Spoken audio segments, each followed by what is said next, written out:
Hello, everyone. Welcome to English Learning on Humanity UAPD. Today, we will learn a very simple and important topic in English grammar, adjectives. By the end of this video, you will understand what adjectives are. You will see easy daily examples. You will learn types of adjectives, and a quick practice for beginners. So let's start in a very easy way. Adjectives are describing words. They give more information about a noun, like a person, place, animal, or thing. For example, a red car. Red describes the car. A happy child. Happy describes the child. A big house. Big tells us the size.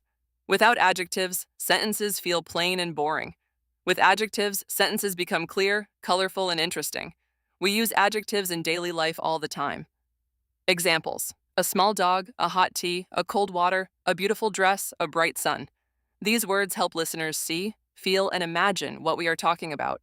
Let's read some simple sentences. The bright sun is in the sky. She wore a beautiful dress. The hungry dog barked loudly. They bought a new car. The cold morning became warm later.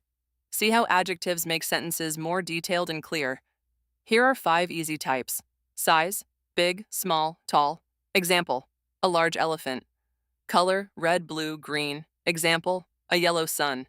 Feeling: happy, sad, excited. Example: a happy child.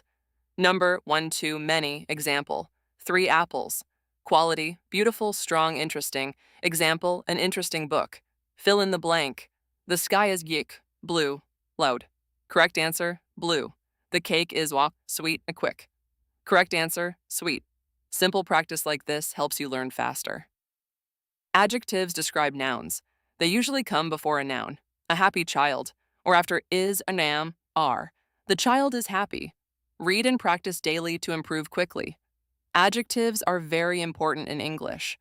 They make sentences clear, detailed, interesting. Learning adjectives will improve your speaking and writing. I hope you understood adjectives in an easy way. Keep practicing simple English every day. For more easy English lessons, visit EnglishHumanityUAPD.com. Don't forget to like, share, and subscribe for more learning videos. See you in the next lesson.